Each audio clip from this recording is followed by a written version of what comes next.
Pogled v znanost.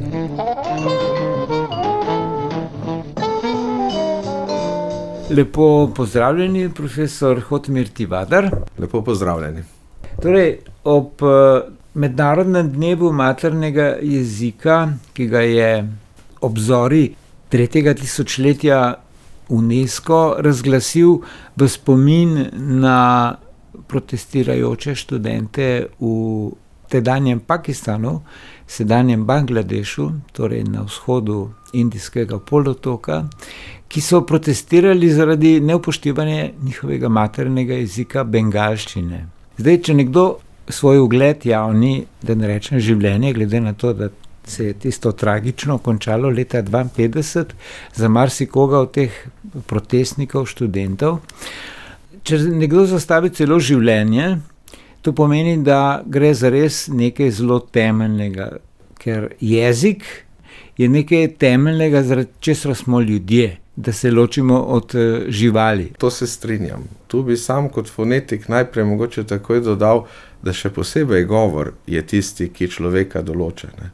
In to tudi določa potem naš ta osnovni jezikovni izraz in v tem smislu se potem to poveže z maternim jezikom.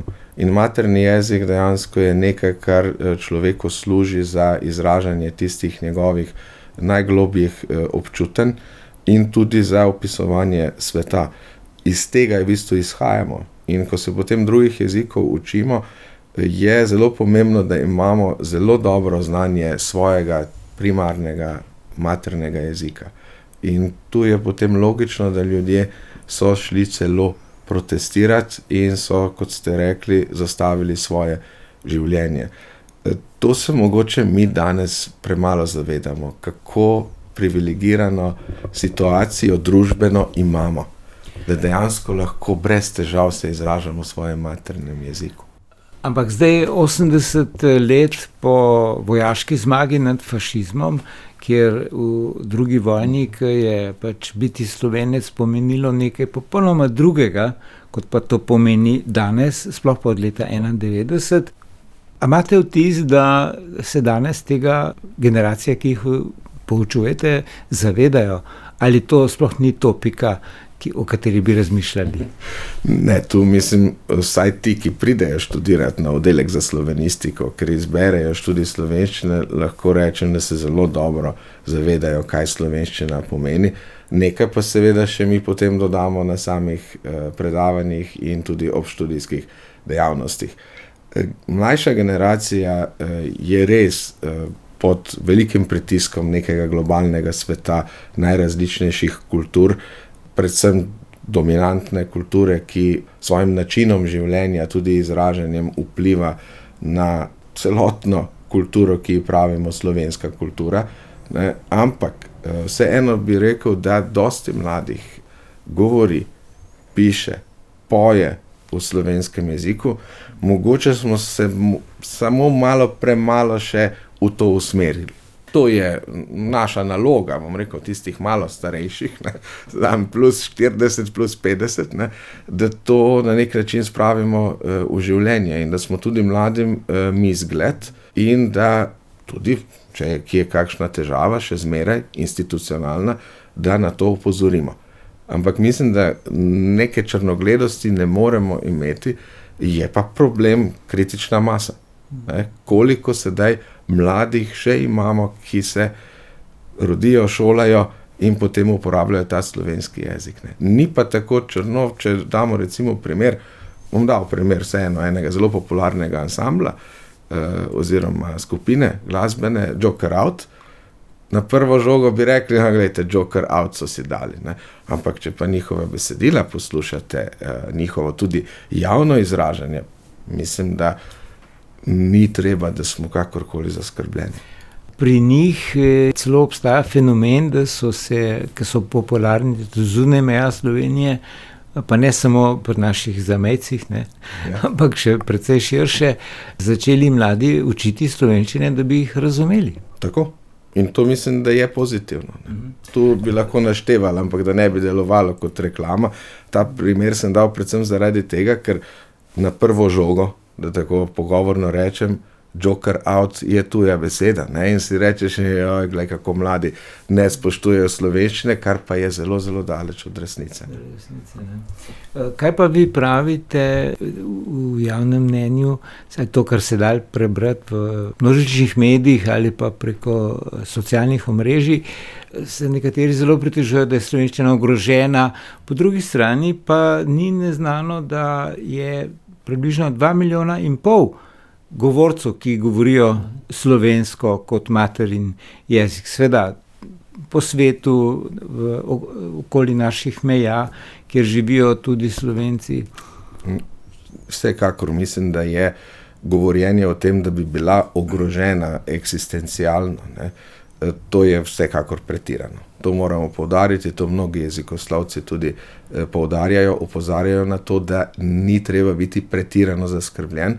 Seveda so pa vedno v vsakem obdobju so določeni izzivi in slovenščina seveda ni nek velik jezik v smislu števila govorcev. In zato moramo dejansko se na vsake spremembe v družbi, ki so večje, in sedaj je to dejansko ta vpliv kulture, ki pritiska vseeno na slovenski jezik in na slovensko kulturo kot celoto, na to moramo odgovarjati, ne? In mislim, da primarni odgovor je v prvi vrsti šola, potem pa seveda to šolo mora podpirati tudi raziskovanje in seveda odgovornost vseh tistih, ki so v javnosti prisotni.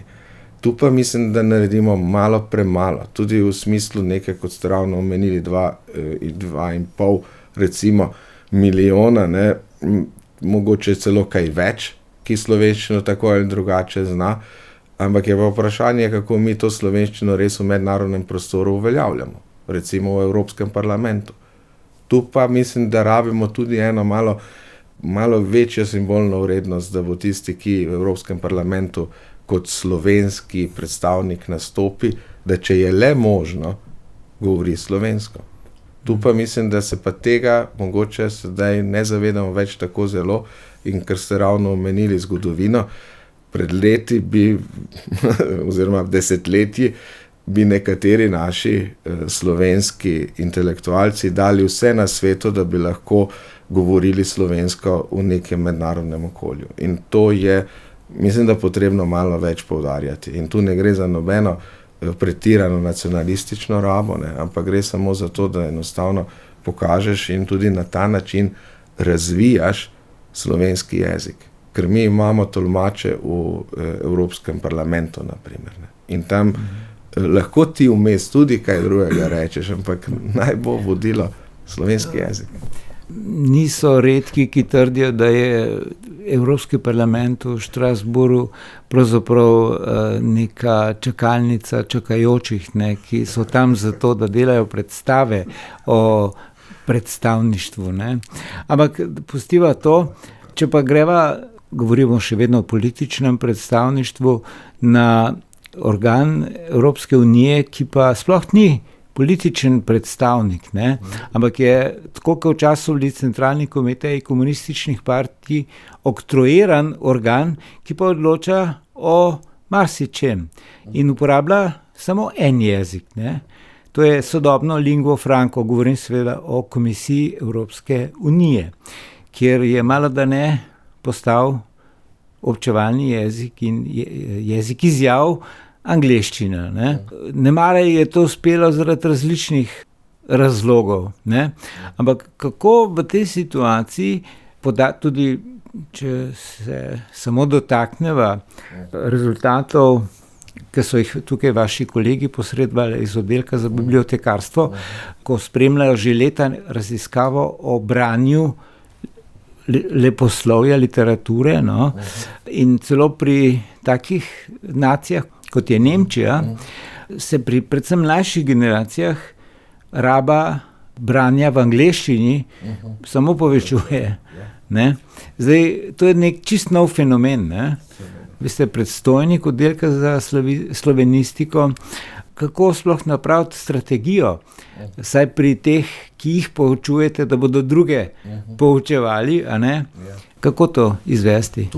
Tu Tu kolegi, recimo, zdaj bom mogoče malo več povedal o literarnih predmetih, pa kolegi, ki poučujejo na literarni katedri. Ne. Dejansko tu zelo spodbujajo prav branje. Mogoče manj znana stvar v širši javnosti je, da je z letošnjim študijskim letom se začela tako imenovana filobralnica, kjer ena izmed naših profesoric, profesorica doktorica Lojzija Zupan Sosič, tudi za širšo javnost pripravlja večere ob 6. zvečer, kjer spodbuja branje, ne samo otrok, ampak tudi starejših. Ne. Tako da mislim, da to je prava pot. Torej, čim več življenja prinesti v tudi tako imenovano šolsko rabo, čim več aktivnosti namenjenih slovenski literaturi, dramatiki, tudi obiskov kulturnih ustanov.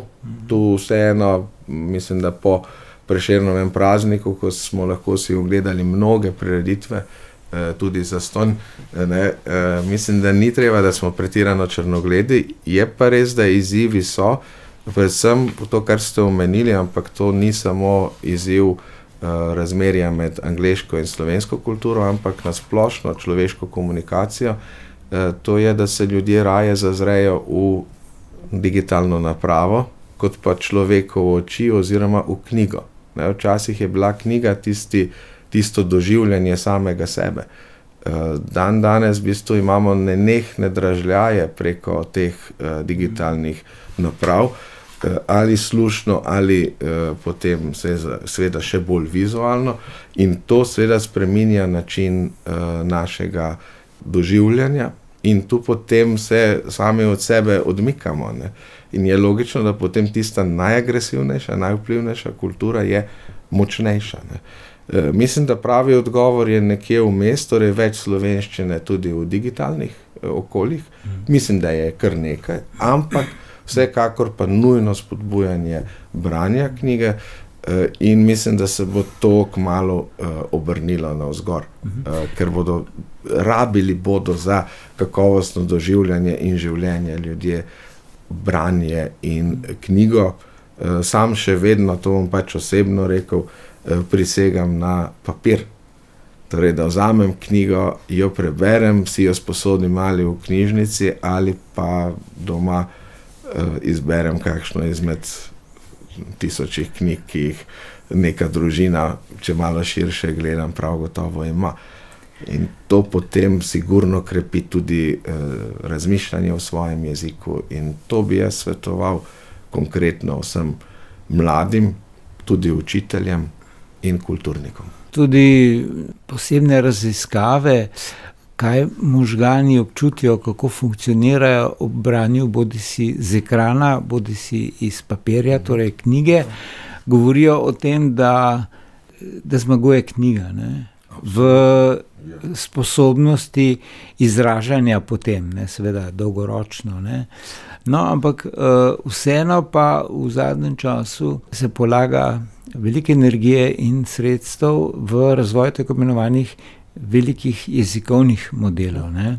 Torej, gre za to, da ne bi z ekranov se dalo umetno inteligenco, da bi razumela in se izražala in skratka vse, kar je skenirano in digitalizirano, da bi premljela in potem znala v našem jeziku. Ne? Kaj vi pravite, ki sicer osebno imate raje papir? Ne, se tudi, da ne bo zdaj, seveda uporabljamo te jezikovne modele, ne, umetno inteligenco. To je potrebno v smislu hitrejšega dela, ne, ampak tu bi vseeno izpostavil, da sama umetna inteligenca kot taka bo proizvajala tisto, kar mi damo noter in nek jezikovni model, ki bo seveda verjetno tudi samostojno generiral, ne, ampak ne smemo pozabiti na človeško plat, ne, torej na človeka, ki bo razvijal samega sebe. In zato moramo to uporabljati, torej umetno inteligenčne sisteme moramo uporabljati za kakovostnejše delo, ne pozabiti pa na samostojno razmišljanje in samostojno produkcijo. Vsaj kar se specifičnih strok tiče, če govorim tudi o svoji, o fonetiki, pravorečju, ne, pač zaenkrat mi bore malo pomaga. Ne. Je napak toliko, da je včasih bolje, da sam to popravim. Ne. Seveda, nek osnovni sistem, kakšno tudi stvar generira zelo smiselno, mi tudi lahko pomaga, ne. Ampak tiste ključne nove zadeve, nova spoznanja, mora pa še vseeno narediti strokovnjak sam. Bi pa mogoče vseeno omenil, ne, toliko govorimo, pa to je manj jezikoslovna zadeva, toliko govorimo o ekologiji, se pa mogoče malo premalo zavedamo, koliko ti veliki sistemi porabijo energije. To so takšne izgube, da recimo avtomobil na dizelsko gorivo je Nedolžno jagne napram temu. Sem iskal, da ne bi bila prehuda. Ne, se pravi, in tu mislim, da bo potrebno malo tudi o tem razmišljati, če že toliko govorimo o nekih ekoloških zadevah. Seveda se pa temu mi, kot slovenska skupnost, ne moremo in ne smemo izogniti. Ne. To je potrebno stopiti v korak s časom, ampak mogoče s kakimi predlogi na globalni ravni, ki bi mogoče malo osmislili rabo te umetne inteligence. Ja, nemara je kdaj dobro poznati saj neke temelje, osnove politične ekonomije ali pa makroekonomije, ne, da se razume, zakaj gre se v rabo sistemov, ki toliko energije porabijo. Ne. Ko bomo, pravijo, vsi vozili električne avtomobile, bo pa itak potrebna 10 do 100 Nobelovih nagrad za izum generatorjev elektrike, ne, kolikor se jo bo potrebovalo. Ne. No, pa pustiva te splošne stvari ob strani, zdaj sva predvsem o njih govorila. Ne. Povrniva se na popolnoma vsakdanje situacije glede rabe jezika. Ne, slavna zamenjava pri zanikanem rodilniku, ki jo veliko ljudi pač dopolnjuje z tožilnikom. Ne. Kaj pravite vi o tem? To se je nekako kar ustalilo. Ne. Ja, to je... Ali pa kar se tiče, kar zadeva, ne, in potem se meša No, to je, zdaj bom čisto najprej zelo strokovno rekel, ne, to je pač področje lektoriranja, torej upoštevanja kodifikacije v sami rabi. To počnejo lektorji, hvala Bogu, tukaj lektorje še imamo, predvsem na nacionalnem radiju in televiziji je tu zelo močna služba, marsikje je tega manj. Se pravi, je... Predvsem v govoru se mi zdi, da se vidi. Zelo malo. Ne. Tu je v bistvu ta ena pristnost prišla v ospredje, kar je v bistvu prav, ne, ampak pristnost, ki je nekontrolirana, tudi ne vem, če je dobra. Ne, in vsa ta kultura javnega nastopanja je seveda potem pripeljala do tega, da pač zanikanega rodilnika, ki je specifična, bom rekel, sestavina knjižnega jezika, mnogi ne upoštevajo. To mora popraviti, če gre za pisno besedilo, mora popraviti pisni lektor, če gre za govorjeno besedilo, pa mora biti sam nastopajoči, ne, tudi vi ste gotovo dali znamenito radijsko šolo vsaj delno skozi, ne, se pravi, mora radijska šola narediti svoje, torej da usposobi govorca, da se zna izražati tako sproščeno, mogoče v nekem bolj pogovornem jeziku, še bolj ga mora pa pripraviti, da zna izražati kakovostno tudi zahtevnejše vsebine. In to za sabo potegne tudi pravilno rabo zanikanega rodilnika. In tu pri zanikanem rodilniku bi samo to izpostavil, kako se to splošna javnost zaveda. Ne. Smo imeli, ne vem, če še obstaja, pred leti sem bil gost ene od oddaj na televiziji Slovenija, kjer sem nastopal skupaj s kolegi, ki so ustvarjali Facebook skupino za zanikani rodilnik, ne, torej za rabo zanikanega rodilnika. In to se mi zdi pomembno poudariti, da ljudje to opazijo, tudi mlajši, ker to so bili v bistvu naši študentje, oziroma študenti enega drugega oddelka, ki jih je pa ta zadeva zanimala in so to opazili. In to je najbolje, da na ta način se to dogaja. Seveda pa spet grem k šoli. Šola mora te stvari enostavno na en privlačen, smislen način dati mladim v srce in glavo. In glavo, ne. Vi tu na oddelku vsako prvo leto dobite brucke, ki pravite, da pa pridejo z vedno, recimo temu, slabšim povprečnim znanjem področja, ne? In da porabite 2 meseca za, da noter prinesete, kot se reče po domače, ne? Nekaj ste omenjali tudi, da pripravljate nek učbenik oziroma neko publikacijo, ki naj bi nekako premostila to neznanje, ali kako, če sem prav razumel. Ja, v bistvu nek učbenik, oziroma konkreten učbenik je, hvala Bogu, že nastal pred leti, ravno pred korono. To je Fonetika 1, ki je bil namenjen ravno temu, da predstavi osnove področja glasoslovja in orientiran je tudi zelo praktično, da lahko tudi poslušajo to. Je pa res, da je pa ta učbenik malo premalo spromoviran, tudi v srednjih šolah, ker pač je fonetika sorazmerno malo zastopana na maturi, bom kar direktno rekel, ne. In posledično seveda je tega manj pri pouku in to je naloga vseh nas, konkretno za moje področje, mene osebno pa kolegov, ki to področje pokrivajo, da bomo vedenja, ki jih predavamo na fakulteti, spravili tudi v srednješolski pouk. Mogoče ne toliko teoretično v smislu, da bi morali že vse poznati, ne, ampak da bi pa tiste osnove teoretične pa vse eno poznali in znali tudi uporabljati govor, ne. Torej, da bi se znali izražati v knjižnem jeziku in to potem tudi lažje prezentirajo v javnosti in seveda potem bo tudi naše delo lažje, ker bomo mogoče porabili 2-3 uvodne tedne, potem pa bomo šli lepo počasi naprej na zahtevnejše, recimo instrumentalne meritve. In to je mogoče ideal, romantični ideal, ampak vsekakor pa je v načrtu to, da se najprej ta učbenik še malo bolj zreklamira, pa mogoče pripravi res ena še specifično srednješolska publikacija, da ne bom zdaj govoril o učbenikih, ker jih učbenike mora potrjevati posebna komisija.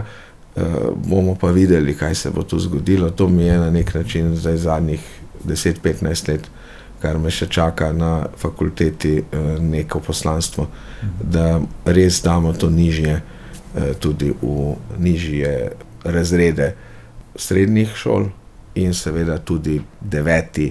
razred osnovne šole je že tisti čas, ko otroci vstopajo v javni prostor in takrat je že dobro, da poznajo osnove, teoretične osnove in seveda, da so praktično odlični, da so odlični govorci, to bi nam vsem moral biti cilj. Profesor Hodimir Tivadar, pred zaključkom mogoče še vaše osebno sporočilo, ki velja ob mednarodnem dnevu maternega jezika 21. aprilu. Bodimo veseli, da imamo slovenščino, to je prva zadeva in zato jo moramo uporabljati in jo tudi razvijati. S tem, ko jo uporabljamo, jo razvijamo in moramo jo seveda tudi raziskovati, ustvarjati najrazličnejše oddaje, če govorimo o govorjenem jeziku, in najrazličnejša besedila, če govorimo predvsem o pisnem jeziku. To mislim, da je naša skupna naloga vseh slovenskih govorcev. Profesor Hodimir Tivadar, predstojnik oddelka za slovenistiko na ljubljanski filozofski fakulteti, hvala za ta razmišljanja. Hvala tudi vam. Ta pogovor pa sem pripravil Goran Tenze. Pogled v znanost.